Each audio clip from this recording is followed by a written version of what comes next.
Hello বন্ধুরা, তো আমি তোমাদেরকে আজকে একটি ময়দার সবজি রেসিপি করে দেখাবো। তো সেই জন্য ময়দাটাকে নুন আর সাদা তেল দিয়ে মেখে তারপরে জল দিয়ে ডো বানিয়ে 1 ঘন্টার মতো রেখে দিতে হবে। তো আমি সেটা 1 ঘন্টা কি আধা ঘন্টা রেখে দিয়েছিলাম, তবে সেটা জলে বারবার ধুতে হবে। তো যেমন এই যে আমি জলের মধ্যে ধোয়ার পরে 3-4 বার ধোয়ার পরে এরকমটা হয়েছিল। তো মানে যতক্ষণ পর্যন্ত না এটা জলের ওপর দিয়ে ভেসে যাচ্ছে ততক্ষণ পর্যন্ত এটা হয়নি। ভাববে তো এই দেখো আমার যখন জলের ওপর দিয়ে ভেসে গিয়েছে, তার মানে এটা অনেকটাই তৈরি হয়ে গিয়েছে রান্নার জন্য। তো আমি তারপরে এটাকে এভাবে চটকে চটকে এর থেকে যে সাদা জলটা সেটা বের করে নিচ্ছিলাম। তো এইভাবেই আমি ময়দার ডোর থেকে এরকমভাবে এটা একটা স্পঞ্জি টাইপের একটা জিনিস বের হবে ময়দা থেকে। তো এটাকে চিপড়িয়ে আমি জলটা ফেলে দিচ্ছিলাম। তো এরপরে আমি একটা ছাঁকনির মধ্যে সেটাকে ঝরা দিয়ে দিলাম বাদবাকি জলটা নিচে পড়ে যাওয়ার জন্য। তো তারপরে সেই যে আমাদের ময়দাটা এটার থেকে ছোট ছোট আমাদেরকে লেচি কেটে নিতে হবে। এই যে আমরা ছোট ছোট লেচি কেটে নিয়েছি এবং এইগুলোকে আমি একটু নুন আর হলুদ দিয়ে ভেবলেছি মেখে নেব। তো নুন দিয়ে দিলাম, একটু হলুদ দিয়ে দিলাম, দিয়ে আমি একটু মেখে নিলাম। মেখে তারপর এগুলো আমাকে তেলে ভাজতে হবে। তো আমি কড়াইয়ে তেল দিয়ে দিয়েছি, তেল গরম হয়ে গেলে আমি ভেজে নেব। তো এটা আমি একটু মেখে নিয়েছিলাম হলুদ দিয়ে আর লবণ দিয়ে। তো এখন আমার তেল গরম হয়ে গিয়েছে। তো আমি তেলে এখন ভেজে নেব, একটা একটা একটা করে দিয়ে আমি ভেজে নেব। এটা তেলে দিলে দেখবি কিছুটা ফুলে উঠবে। আমি ফার্স্ট টাইম ট্রাই করছি, এর আগে বানাইনি, প্রথম বানাচ্ছি। তো যে এভাবে একটা একটা করে দিয়ে এভাবেই ভেজে নিতে হবে।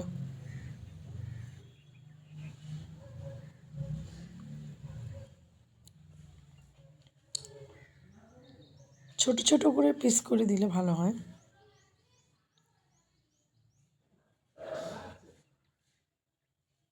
কারণ যেহেতু এগুলো ফুলে উঠবে সেজন্য ছোটো ছোটো করে দিলে হয়। আর ওইদিকে আমি কয়েকটা আলু ছোটো ছোটো টুকরা করে নিয়েছি, আর টমেটো কুচি করে নিয়েছি, আর কাঁচা লঙ্কা 2-3টে চিড়ে দিয়েছি।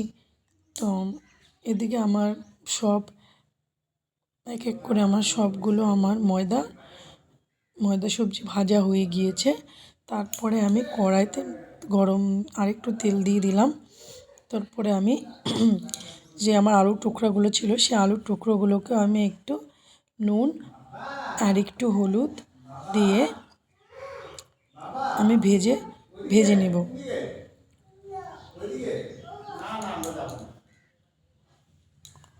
তো আমি সামান্য নুন আর একটু হলুদ দিয়ে আমি ভেজে নিলাম।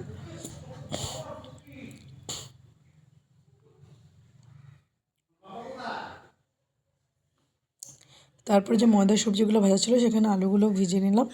এখন আমার তেল গরম হয়ে গিয়েছে, আমি গোটা গরম মশলা দিয়ে নেব, আর একটা তেজপাতা দিয়ে, আর সামান্য একটু নাড়াচাড়া করে সামান্য আমি জিরে ফোড়ন দিয়ে নিচ্ছি। সামান্য জিরে ফোড়ন দিয়ে যে কাটা আমার টমেটোগুলো ছিল সেই কাটা টমেটোগুলোকে আমি দিয়ে দিব এখন সেই তেলের মধ্যে। আমার মিডিয়াম না লো ফ্লেমে রাখতে লাগবে গ্যাসটাকে।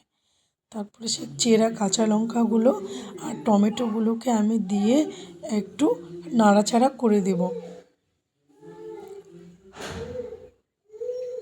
আর একটু নাড়াচাড়া করে তারপরে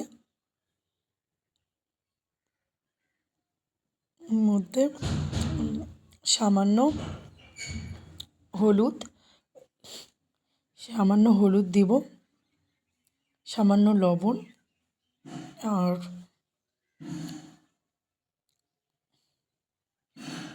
সামান্য আর লঙ্কার গুঁড়ো আর কিছুটা জিরে গুঁড়ো দিতে হবে, আর কিছুটা একটু জিরে গুঁড়ো দিয়ে একটু নাড়াচাড়া করতে হবে।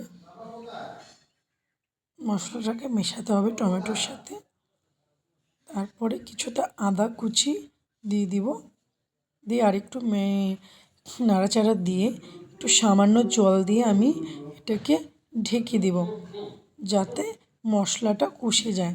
তো এমনি ঢেকে দিলে যেহেতু পুড়ে যাবে, তো সেই জন্য মশলাটাকে কষানোর জন্য আমি সামান্য জল দিয়ে ঢেকে দিব মিনিট 5 জন্য।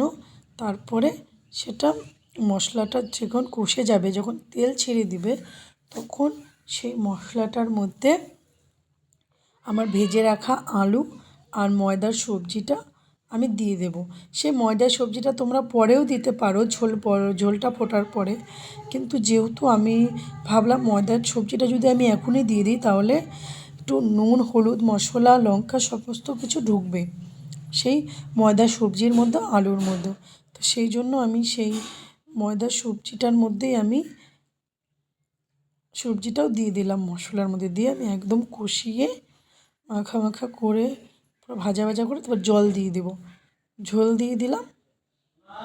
এরপরে ঝোলটা ফুটে গেলে আমি সামান্য একটু ঘি দিয়ে, তোমরা নুনটা চেক করতে পারো, যদি নুন কম হয় তো নুন দিতে পারো, আর সামান্য একটু ঘি দিয়ে দেবো, দিয়ে নাড়াচাড়া করে ঝোলটা ভালোভাবে বলক চলে আসলে তারপর আমরা নামিয়ে নিব। আর এইভাবে আমার ময়দার সবজিটি তৈরি হয়ে গেল। তো আজকে এই পর্যন্তই। Tata, bye bye. আর আমার রেসিপিটা তোমাদের কেমন লেগেছে সেটা কমেন্টে জানাবে। আর যদি তোমরা আমার নিত্য নতুন কোনো রান্নার রেসিপি দেখতে চাও, তাহলে আমাকে কমেন্ট করে জানাবে। আমি তোমাদের সঙ্গে আমার ভালো রেসিপিগুলো শেয়ার করব, রান্নার রেসিপিগুলো শেয়ার করবো। আর তোমরাও যদি কোনো রান্না দেখতে চাও, সেই রেসিপিটা নামটা আমাদের মেনশন করবে যে এই রান্নার রেসিপিটা আমরা চাই, তাহলে আমি আমার মতো করে তোমাদেরকে দেখাবো।